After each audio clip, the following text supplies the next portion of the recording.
So to start, let's just take that breath in, all the way in. Noticing how that breath moves into the backs and the bottoms and the sides of your lungs.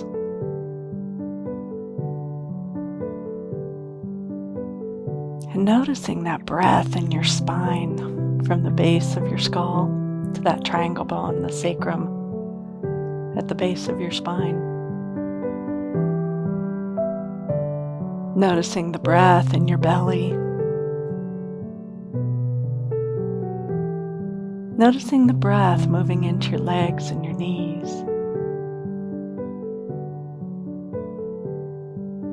Noticing your breath moving into your feet and your toes.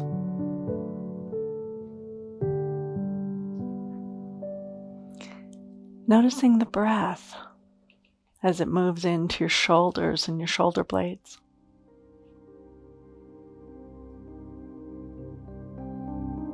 And noticing your breath as it moves down your arms into your hands.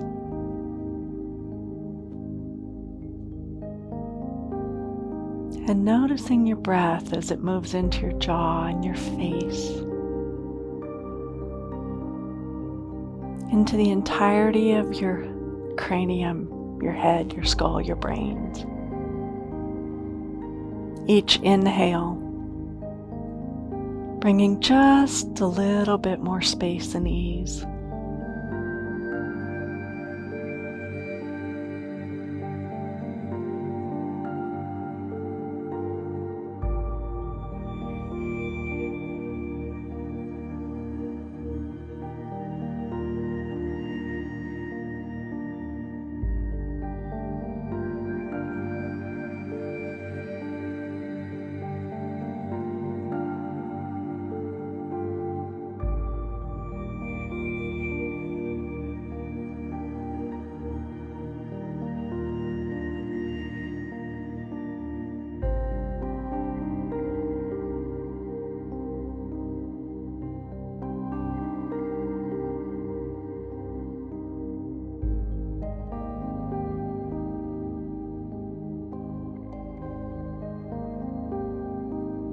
Each exhale, like scrubbing down a pot, letting go of something that no longer works.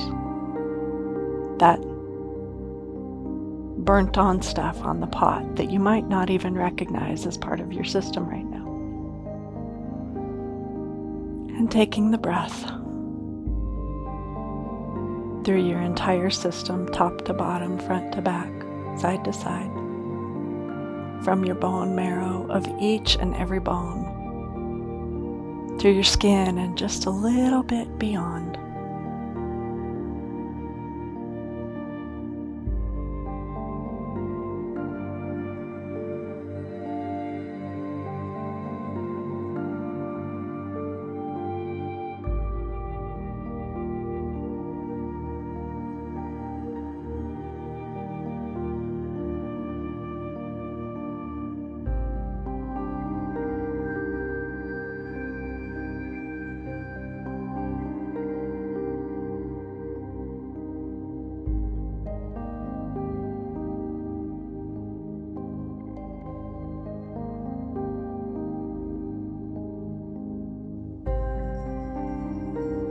And noticing, with this expanded breath moving through your entire system, your feet resting on the surface of the earth.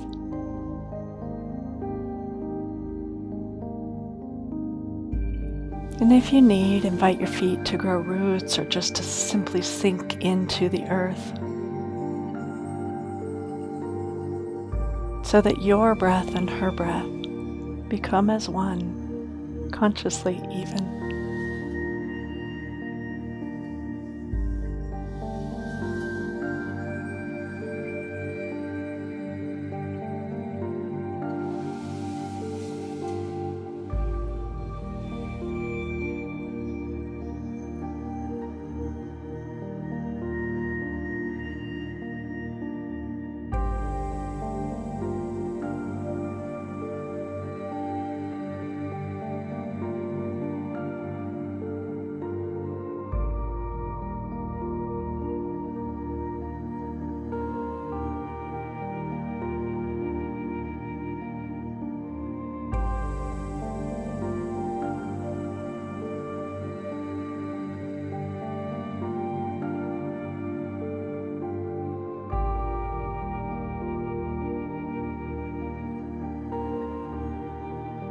And so as I'm sitting here with my attention on the earth herself, I started getting the sensation of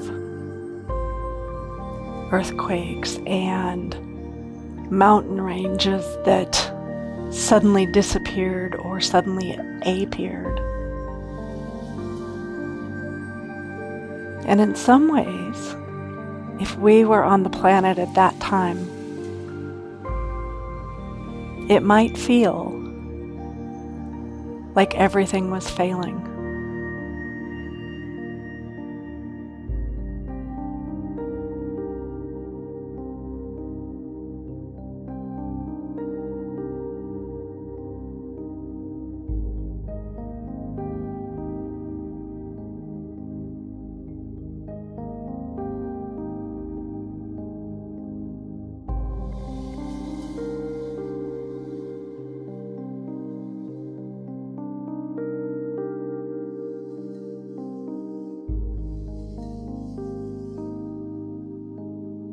And at this time, we look at the mountains and the Red Rock Canyon,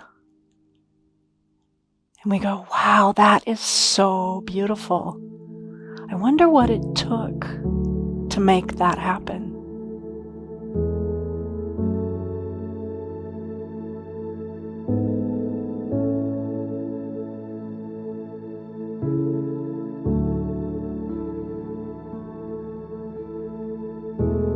And so breathing into that, I invite you to bring something in your life forward that might at the time have felt like a failure, or might at this very moment feel like a failure. And I want you to bring that into conscious awareness.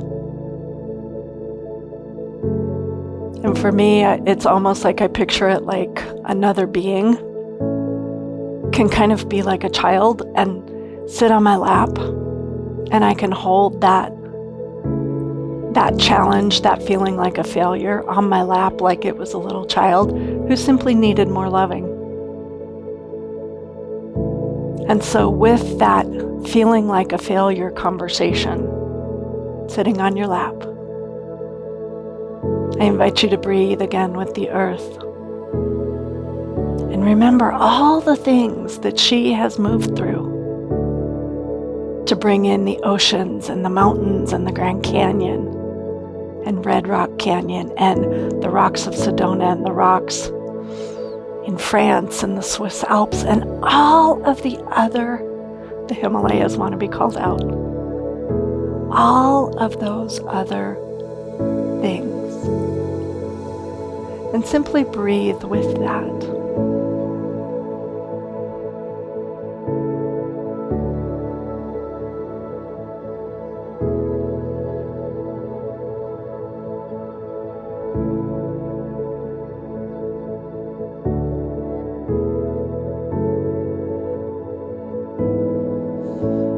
And as you breathe with that, maybe like me, you're noticing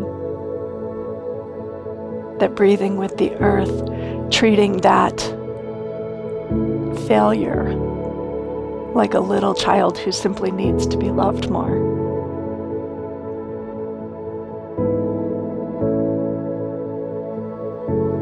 Maybe then you can notice the beauty that is coming. Or maybe you can notice the beauty that has already happened in your life.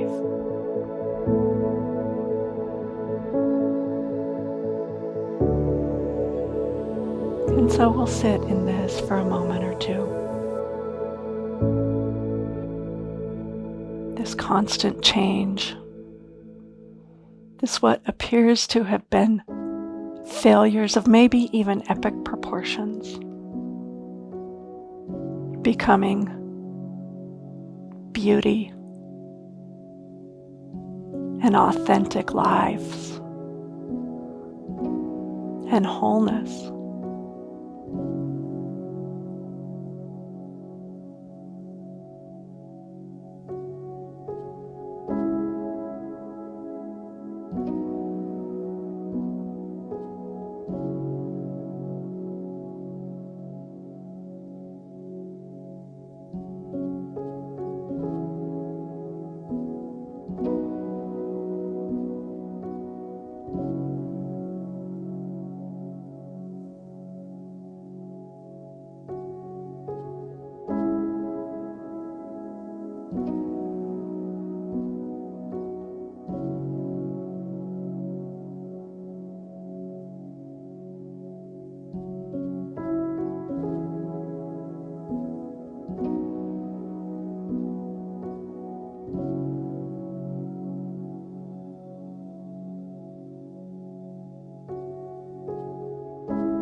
And so with this next breath, I invite you to put your hands on your heart. Picture that child that represented that failure. Invite them to put their hands on their heart. Breathing together one more time.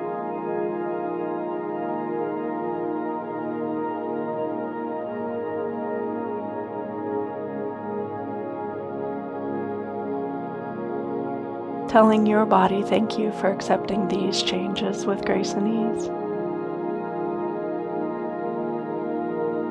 Telling this idea of failure, thank you for showing up. Thank you for being strong enough and courageous enough and loving enough and vulnerable enough to show yourself right now.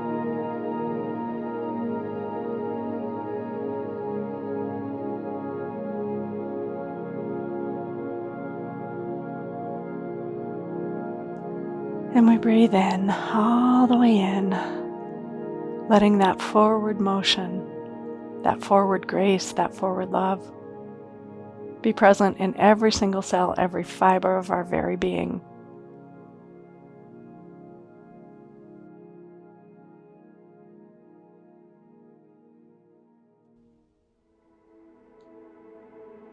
And as you're ready, I invite you to come back easily, gently, gracefully to this time and this place and this knowing, right here and right now, with that failure moving you forward into complete amazement and grace and beauty. Thank you for joining me.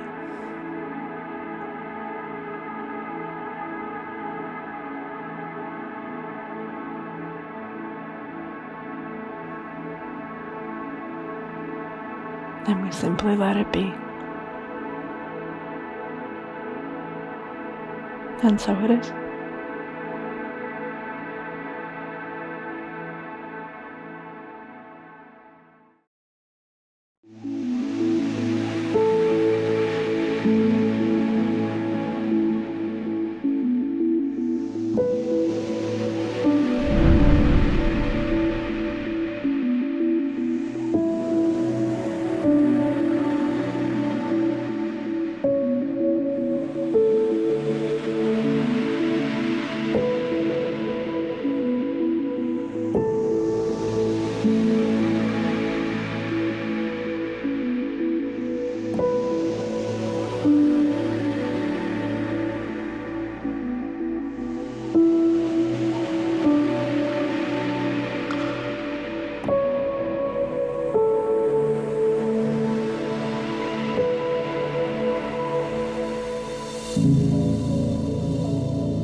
Center for Spiritual Living, Greater Las Vegas. At CSL Greater Las Vegas, it is our mission to inspire spiritual discovery through community connection, exploration, and celebration. Before we begin this celebration service, let's all join in and sing our opening song together.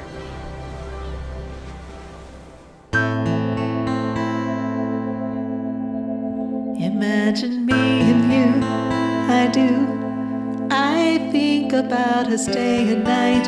It's only right to think about the ones you love and hold them tight. So happy together. If I should call you up, invest a dime, and you say you are one with me, and ease my mind. Imagine how the world could be so very fine, so happy together.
is Sunday morning. I'm Kelly Capsar, a licensed practitioner here at the Center for Spiritual Living, Greater Las Vegas, and it is my pleasure to be here with you as we experience this uplifting celebration service together. Throughout this service, if you feel a need for prayer, a prayer and a blessing for you, a family member, or a friend, then please go to our website and select our prayer request. Know that licensed spiritual practitioners are deeply committed to supporting you through prayer. We are here for you. Please feel free to call on us. As a matter of fact, even as I speak, 2 practitioners are providing spiritual support right now for you, for me, for our entire community. They are holding us in deep spiritual loving care from their homes by sitting in meditation during this service. We thank Sheila Callum and Debbie Little for holding high watch for each one of us today. And now, let us take a moment to consider this week's affirmation. You may wish to jot it down or take a picture of it and keep it with you as a source of inspiration throughout the week. I'll read the affirmation, and then we'll enter into a contemplation together, after which I will give the invocation. I persevere with the strength of the Spirit within me. I persevere with the strength of the Spirit within me.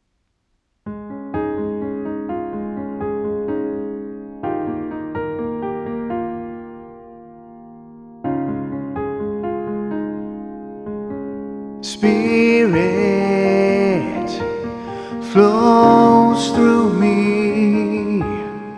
Spirit, I am one. Spirit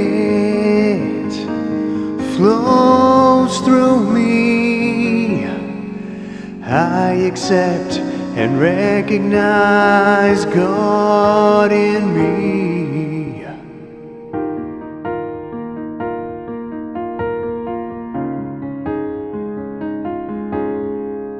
Spirit flows through me. Spirit, I am one. Spirit flows through me. I accept and recognize God in me. And so continuing in the oneness that is, I simply speak my word right here, right now, knowing that there truly is only one divine, one spirit, one life, one earth, one flowing,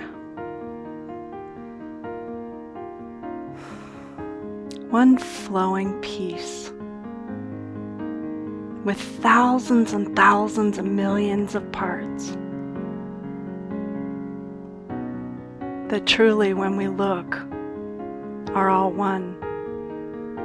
The breath that each living thing, from the rocks and the trees and the bugs, to each individual person, to the mountains and the valleys and the rivers, we remember the oneness. And I invite you to breathe that oneness, that conscious awareness of oneness, into every cell, every fiber of your being, every cell, every fiber of this community's being, and every cell and every fiber of the greater Earth community's being. And so for this remembrance, for this knowingness, for this embodiment of oneness, I surrender into that divine with deepest gratitude for all that is becoming, and all of the paths it took to arrive at this moment. And so resting in that, I simply let it go, knowing it is already divinely inspired, divine action. And I breathe that in. And I invite you to release it with me by saying, and so it is. Spirit flows through me. Spirit, I am one. Spirit flows through me. I accept and recognize God in me. Amen.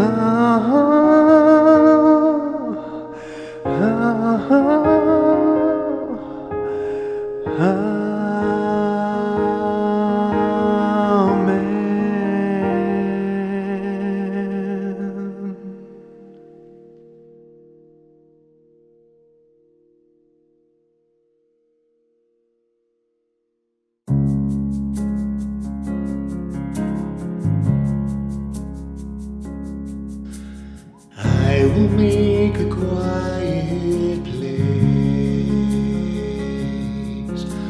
quiet place within my heart, and I will wait upon the Lord, wait upon the Lord.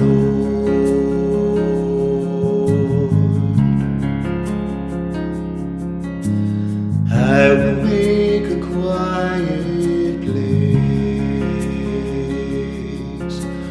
quiet place within my mind,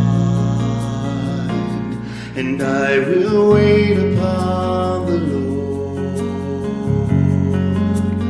wait upon the Lord.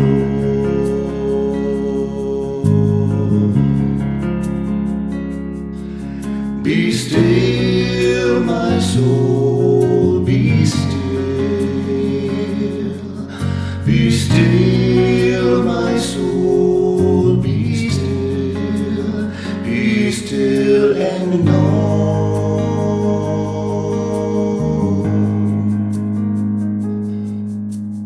I will make a quiet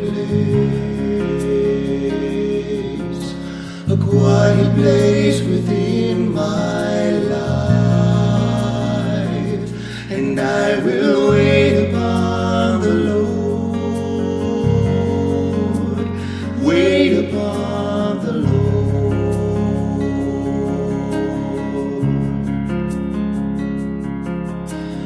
I will make a quiet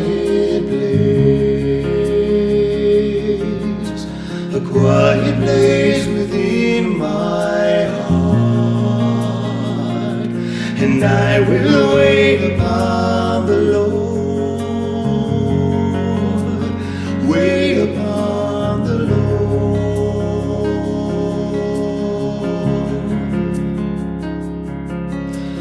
I will make a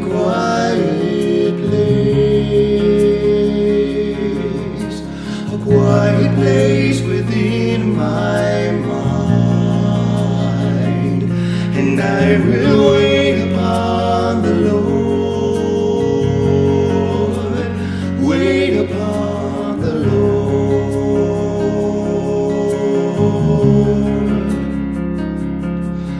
Be still, my soul, be still, be still, my soul, be still and know.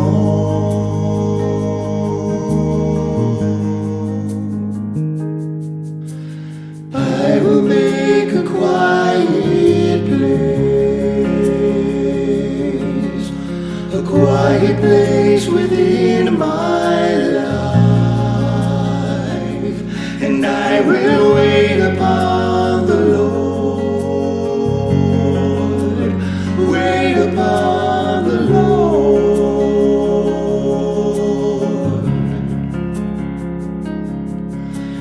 I will make a quiet place,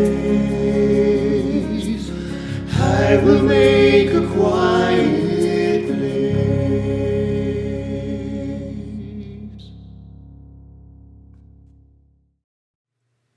morning, everyone, and welcome to Center for Spiritual Living Sunday morning gathering. Thank you all for joining us here live this morning. We're so glad to have you here with us. If you would, take a moment and check in on the chat. Let us know you're here. We'd love to be able to say hi to you and just connect a little more personally this way. And for those of you who are viewing this video later on, please know how grateful we are to have you here with us. While you're on our YouTube channel, take a moment and explore and see what we have to offer. There's wonderful videos for our Sunday and Wednesday services and some short spiritual messages. We also have meditations and our spiritual soundscapes with our fabulous music ministry. I'd like to take a moment and thank everyone whose hands and heart and consciousness has gone into bringing this service to you today.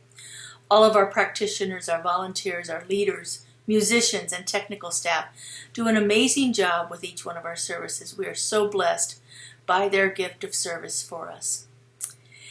And today I'd like to take a moment and give out a special thank you to Judy Petit and all of the amazing work that she has done in building our sacred circles. These are our small group ministries, the ways that we connect in smaller groups in a more intimate way. I am so thrilled to see what's unfolding here in our community as we come together once again. It's been a long time coming and we've been through so much, so it's such a joy to be able to come back together this way again. So for the month of September, we've been looking at the idea of work, and we've talked about work not only as your job, those things that we get paid to do, but work as the idea of why we've actually come here. More in alignment with our life's purpose instead of just a 9-to-5 job. Throughout the month, we've explored some ideas of finding our purpose or our passion with some different authors and the way that they present these ideas. We talked about Gay Hendricks, who wrote the book The Big Leap, and his zone of genius, that area that we really come alive in when we're working in our zone. And then we had the mystic poet Khalil Gibran and his idea of work as love. And if you don't love it, then don't do it. We looked at Jonathan Field's ideas of finding our sparketype from his book Spark, that true thing that we've come here to do.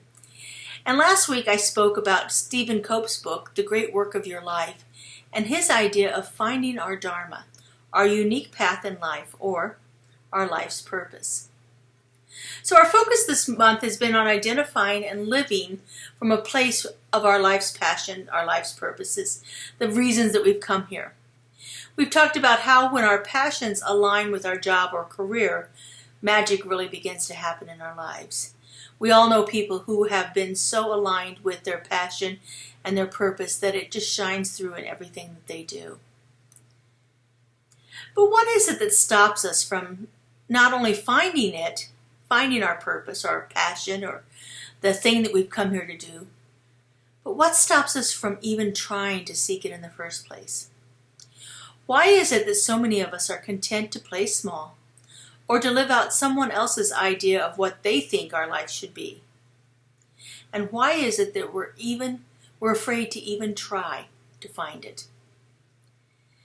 I think it comes down to one primary reason. We don't want to fail. We don't want to risk being wrong or looking foolish or having somebody else think less of us. And most of all, I think we will do just about anything to avoid the internalized shame we feel when we think we've messed something up. Many of us believe that we have to be complete masters of a skill or a task or some kind of ability before we even attempt it, before we even let ourselves think it's possible to work in one of those areas that we are so passionate about. We are so afraid of failure, we won't even try in the first place. This week we're going to take a look at some of these ideas around failure and see if we can find the gifts that are buried within them. I have really come to realize over the years that no matter what the challenge is, there is something in it for me to know that is for the evolution of my soul. Another author that I frequently read is Richard Rohr. He has a great book called Falling Upward, Spirituality for the Second Half of Life. And in there, Richard says this about life and failing. He says, life, if we are honest about it, is made up of many failings and fallings, amidst all of our hopeful growing and achieving. Those failings and fallings must be there for a purpose.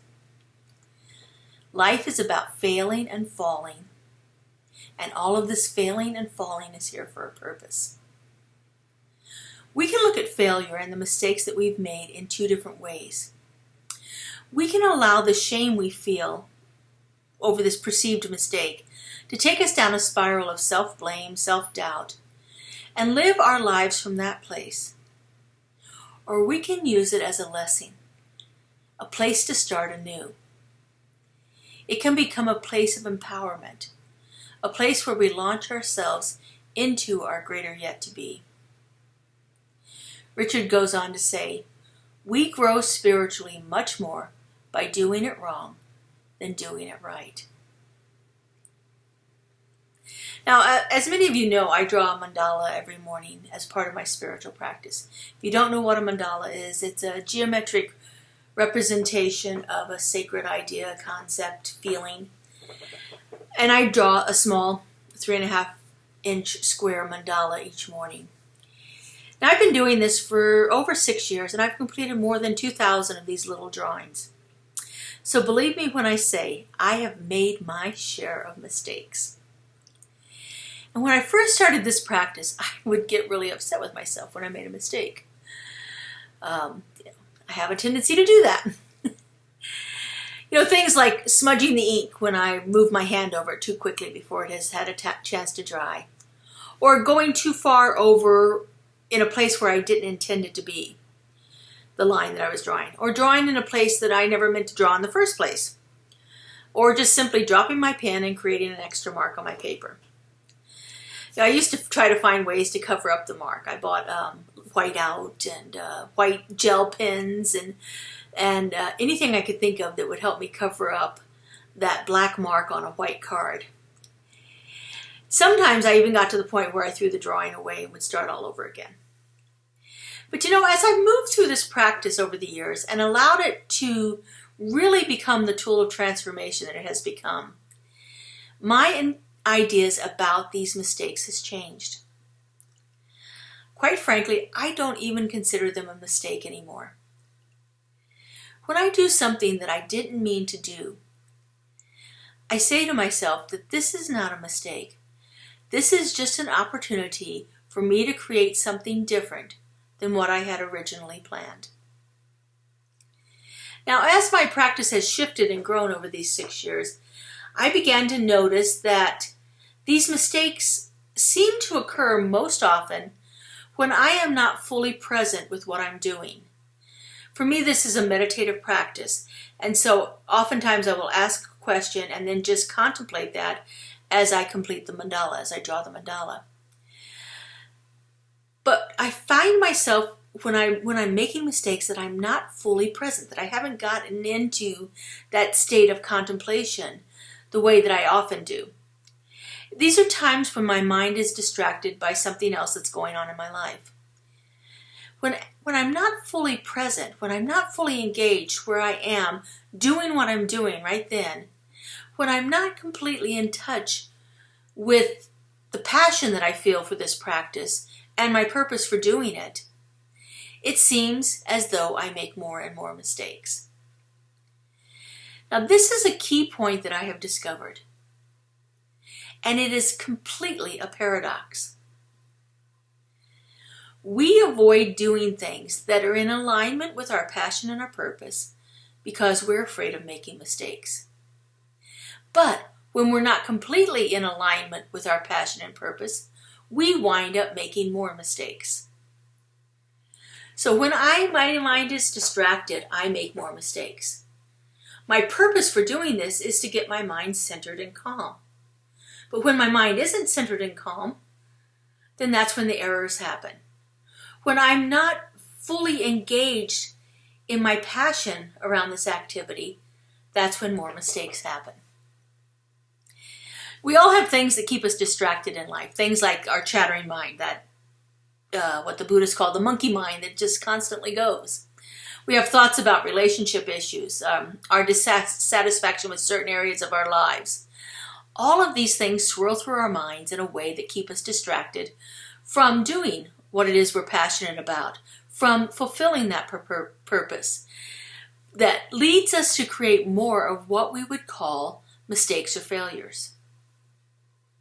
And even if we don't have this happening within our own mind at the time, more than likely, we have some other person in our lives pointing these things out for us. And oh, how helpful that is to us.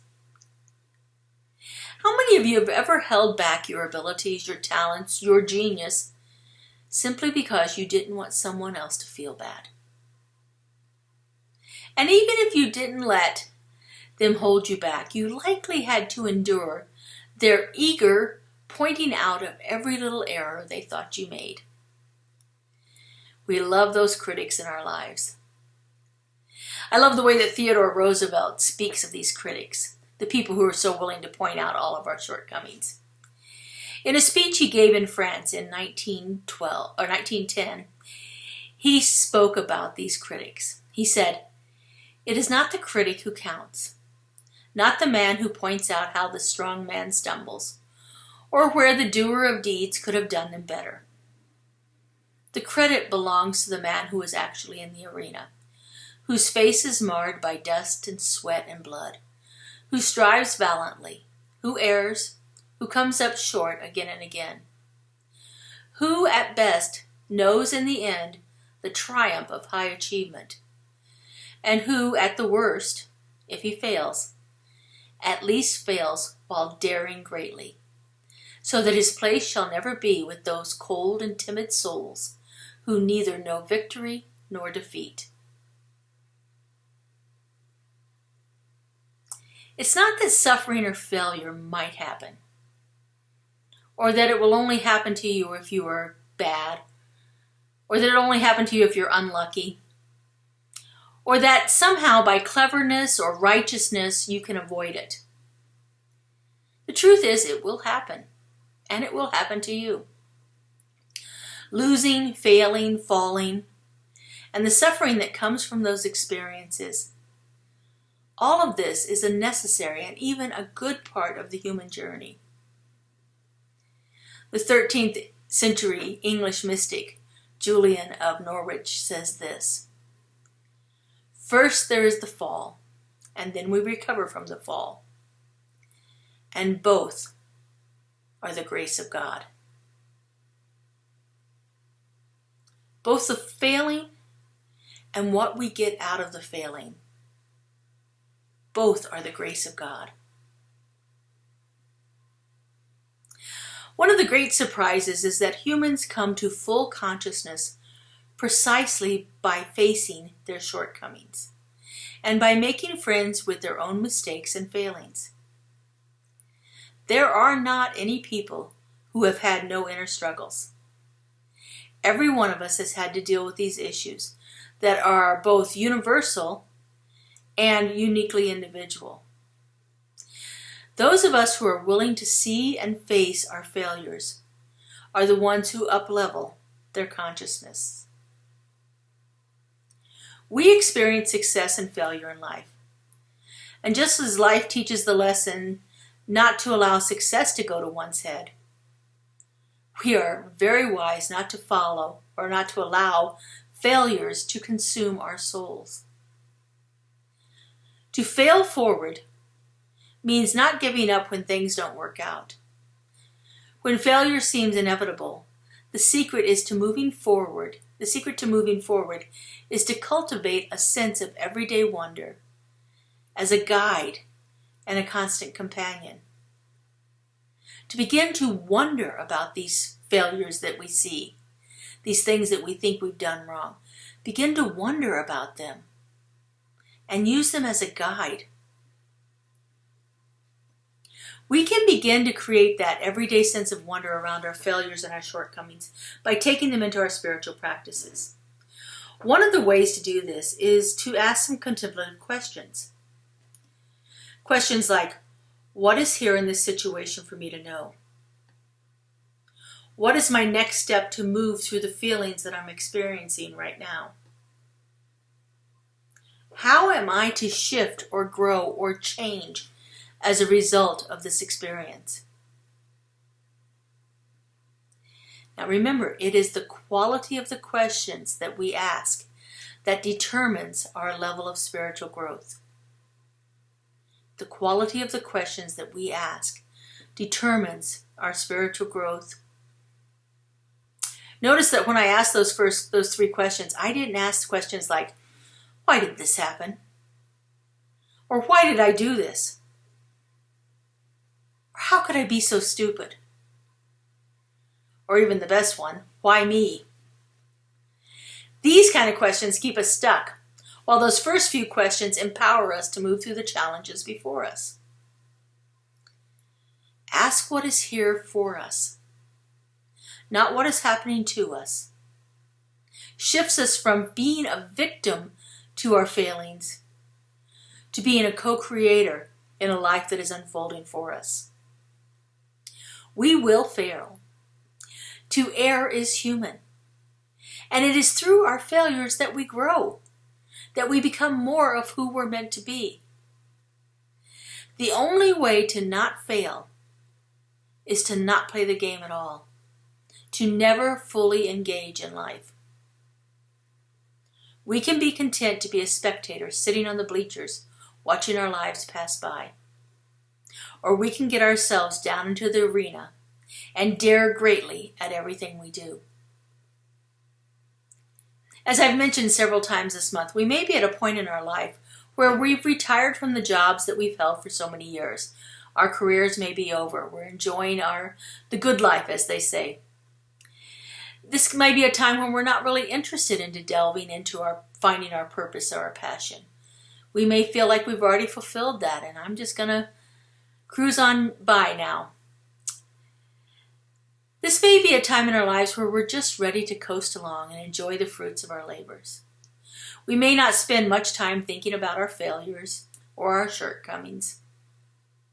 Things that seem like mistakes from our past seldom cross our minds, and we're content to just ride out the remainder of our time here.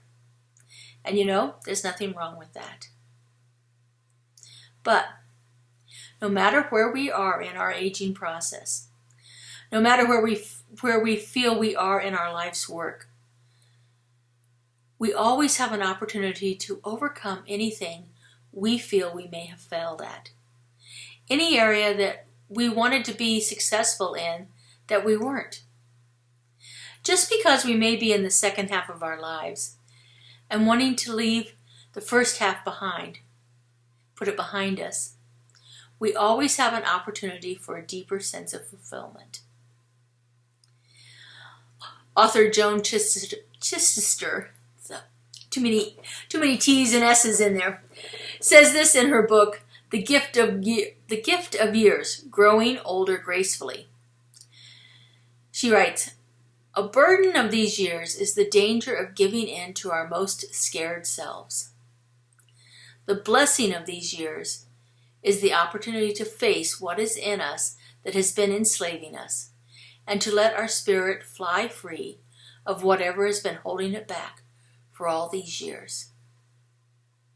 We can stay in our scared selves, and that's okay. We don't even have to think of them as scared. But we always, every single moment, have an opportunity to face anything that may be lingering in our consciousness that we want to let go of. And remember, nobody can keep us from living our lives except ourselves. Nothing can inhibit our journey except our own lack of willingness, courage, patience, our own imagination. Our journey is ours to walk or to avoid. It's ours alone. Some falling apart on the journey is necessary for this to happen. So it's wise not to waste our moments lamenting the poor parenting we may have had, the lost jobs that we regret, the failed relationships, our physical challenges, our economic situation, or any of life's other tragedies. Failure is part of the deal of being human. If we don't live our life fully, if we aren't fully embodying what we're here, it's surely because we do not want to. So let's want to. Let's desire. And desire deeply. Desire to understand ourselves a little bit better. Desire to have a deeper connection, a deeper sense of who we are. Desire everything that is good and true and beautiful. And live from the knowing that it's ours already, and it always has been. Life is a wonderful journey. You are here instilled with a passion and a purpose unique to you.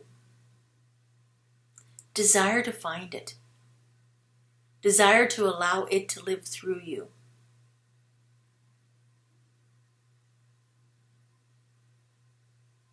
Each one of us has a unique gift, and our world is hungry for it. Let's see if we can find it and deliver it. So let's take this into prayer, into our spiritual practice of affirmative prayer, a contemplative process where we go within and sense and feel the truth and speak from that place. And so if you will, just turn within. And if you're not sure what I mean by that, take in a couple of deep breaths. And somewhere in your body, you'll feel your heart center. And just bring your awareness to that place as you continue to easily breathe in and out.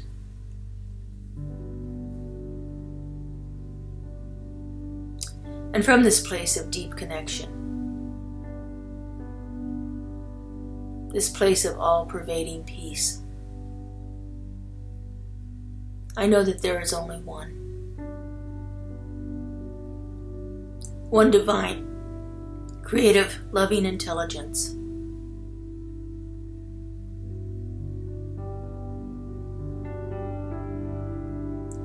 That one is eternal and everlasting.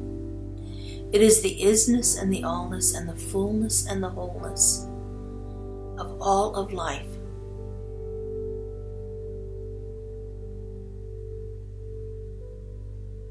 In the beginning was just this one. And through its own power, its own presence, its own essence, its own energy, this one began to create.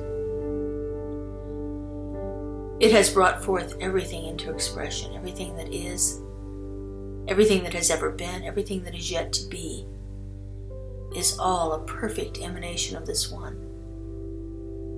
And because I know that there is only one, I know that I am one with it. I know that infinite intelligence that created the stars and the moons and the planets and the grains of sand on the beach also created me. I am a perfect emanation of that one. And as I know this is true for me, I know this is true for each one of us. That we are all the embodiment of the living spirit, right here and right now. That this intelligence, this power of creativity, this perfection and wholeness is the truth of who each one of us is. And so knowing this truth, I speak my word. I know it's still instilled within us from the very beginning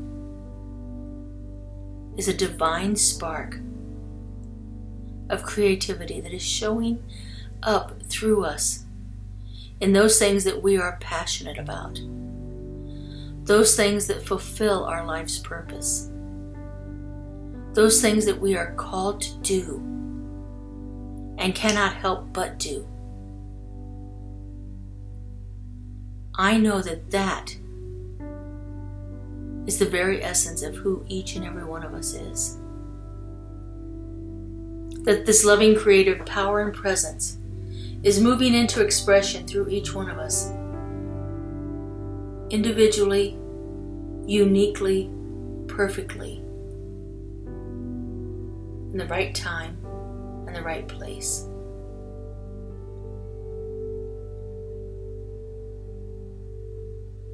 And I know along with that passion and that purpose, that embedded within each of our consciousness is a willingness to be more than we have ever been before.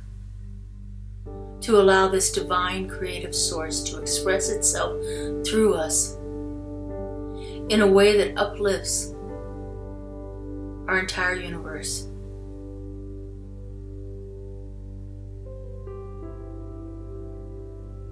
And I know that as we clear away any feelings of failure or shame or doubt or less than, we create within our consciousness an expansive area that is receptive to all that we desire. All of the good, all of the beauty, all of the perfection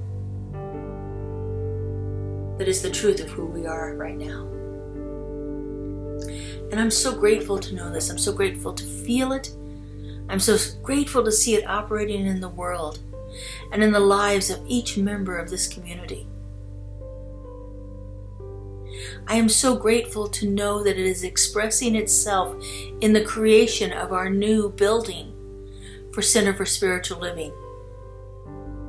That there is a magnificence unfolding itself that has been instilled with a divine purpose. And we are watching it unfold right before our eyes. And so I just give great thanks for this. And I release this word into the law, into that creative intelligence that knows no limitation. I let it be and I let it go. And so it is. Amen. Here at Center for Spiritual Living Greater Las Vegas, we are a mission and vision-driven community. We offer transformative educational opportunities, deep and meaningful moments of connection, uplifting Wednesday and Sunday services. We greatly appreciate your contributions that support the amazing work we're doing here in Southern Nevada. We have several easy ways you can contribute. We have text to give. Simply text the amount of your donation to our text to give number and you'll be prompted to enter your information. There's a link to our online donation page posted below this video where you can contribute by debit or credit card. And of course, you're always welcome to send a check to our office if that works better for you. All of your contributions go to support the great work that we're doing here in Greater Las Vegas community.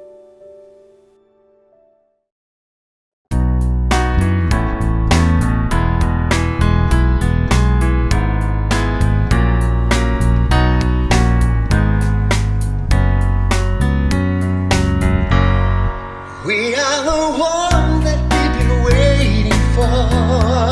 We are the one who will make a difference. We are the one who will change the world. We are the one. We are. We are. We are the one. We are. We are. I've been feeling like I can make a difference. I've been feeling like there ain't no use. Feeling tired and a little unconscious, coming up with every kind of excuse till I realize it's not all up to me. When we join together, we shape our destiny to see a world where we are living as one. It can be, it shall be, it will be done. Yes, we are the one that we've been waiting for.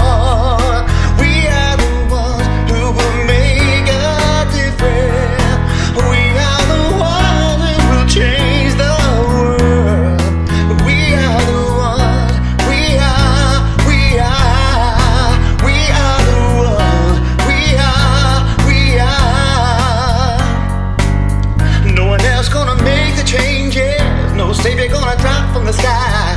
No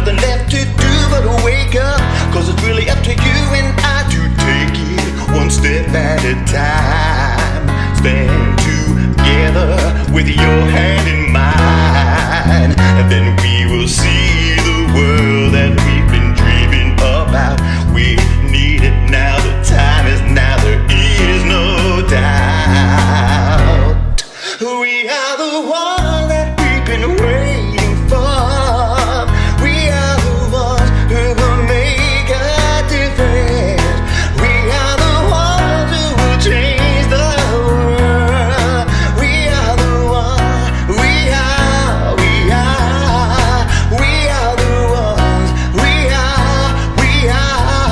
yes, I am the one that I've been waiting for. I am the one who will make a difference. I am the one who will change the world. I am the one, I am the one, we are the one, I am the one, we are the ones, we are the ones.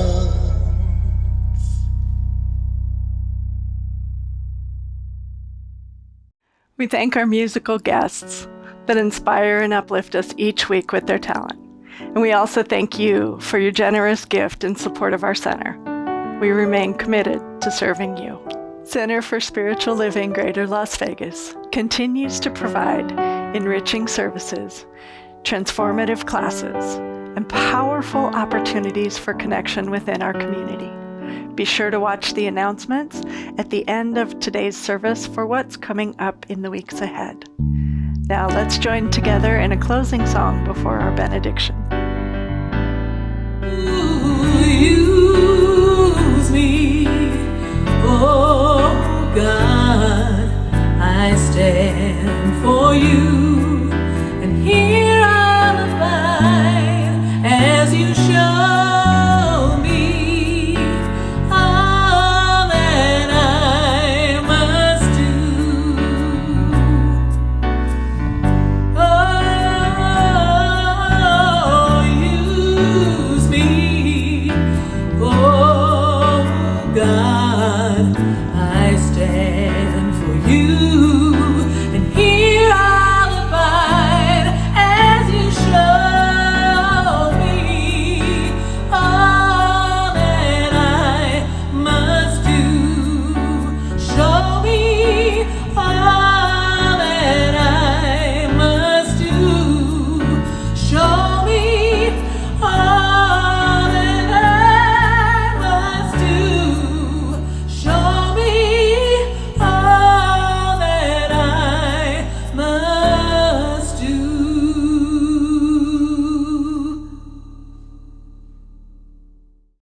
Well, as we close this morning, I have a couple of brief announcements for you. As I said at the beginning, we are kicking off our Sacred Circles, our small group ministries. Please keep your eyes out on our newsletters and our e-blast on our website for information about signing up for these small groups. You'll need to sign up because that's the way you'll receive information about these groups. So we need your email address, phone number, and so forth to send out the information about that. We have a couple of ongoing groups right now, and we have some that are drop-in groups. Our Adventures in Faith group on Tuesday mornings with practitioner Lynn Frankenberger is a drop-in group. You're welcome to join that. They look at the weekly reading from the Science of Mind magazine. And we have our Tuesday Vespers, a Tuesday evening group with Justin Vogel. Right now they're studying the book The Altitude of Prayer by Joel Goldsmith. This is an ongoing group too. Again, like I said, you need to sign up for that, and the information will be sent to you with where to log in for that. Both of these two groups are virtual groups right now. They're meeting online through our Zoom platform. As we continue to move forward with our Sacred Circles, we will be announcing our in-person groups. Our next service is going to be held in the parking lot of our new building at 4080 East Russell Road at 10 a.m. on Sunday, October 2nd. In October, we're starting to move to 2 Sundays per month, 2 in-person services per month on the first and the third Sunday, and we're moving their services to 10 o'clock. Since the weather's cooling down, we'll be able to be out there earlier. This past Sunday was just phenomenal. It was 73 when I got there and 83 when I left, so it was a beautiful morning for that. We do have shade structures. We have some chairs available. If you're able to bring your own chair with you, that's great. If you happen to have an extra one, bring that to share, would be lovely. We are committed to keeping our services under an hour because we do not have restroom facilities on site, as we are still waiting for the permits to start the building process at our center. If you would hold that in your prayer work, we would really appreciate that. This is happening faster than it's ever been known to happen before, which we've been told it is, but it's still a process to move through. So keep that in your prayer work for you. I'm very excited to tell you about a workshop that I'm planning for Sunday, October 9th at 1 p.m. at the Enterprise Library on South Las Vegas Boulevard. This is an in-person workshop. It is free of charge. Our theme for the month of October is finances, and so the book of the month that I've been using is called Money Magic, Practical Wisdom and Empowering Rituals to Heal Your Finances. So I've put together a collection of fun and practical ways, some of them are from the book, but many of them are not, that we can use to move through some of the limiting beliefs that we may have experienced in our financial lives. Fun is absolutely guaranteed in this workshop. So please look for more information on our announcements, our e-blast, and the website so you can register for the workshop. We're really looking forward to having you there. As I said, it is a free workshop, although we will be asking you to consider participating in a program where we keep track of unexpected good that comes into our lives throughout the month and then tithe on that back to our center for the wonderful things, the wonderful programming that we're able to offer here. So please consider signing up for that. If you happen to have a friend that may never have attended our center before, but you think would benefit from attending this workshop or would just like to have fun with you, please invite them along. Again, you need to sign up on the website so that we can keep track of that. If you're having any difficulty with that, please call our center offices and we'll be happy to put you in touch with someone who can assist you in registering for these workshops. Don't let that inhibit you. So I hope to see you all on Sunday, October 2nd at 10 a.m. at our new building in the parking lot for our next in-person service. Have a fabulous week, everyone, and we'll see you soon. Bye-bye.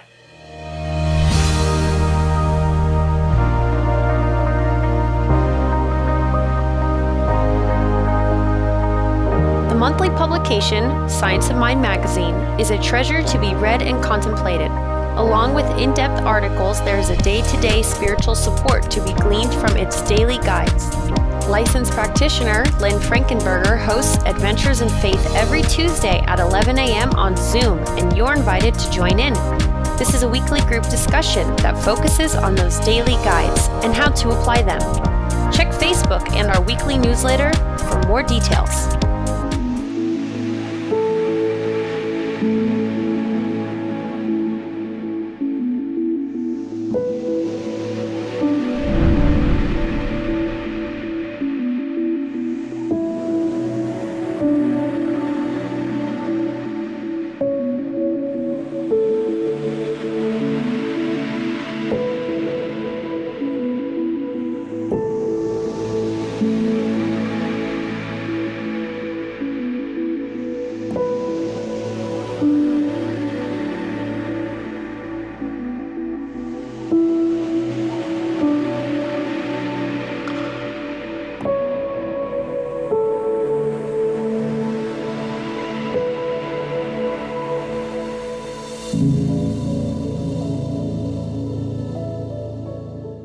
CSL Greater Las Vegas brings you much of your favorite spiritual music every Friday at 7 p.m. with spiritual soundscapes. Enjoy performances from CSLGLV vocalists along with special guest singers. It's music for your soul. Subscribe to the CSLGLV YouTube channel to get a convenient link sent to you for each musical performance. At CSL Greater Las Vegas, it is our mission to inspire spiritual discovery through community connection, exploration, and celebration. This mission supports the all-inclusive vision of Centers for Spiritual Living worldwide, in which we envision a world that works for everyone and all of creation.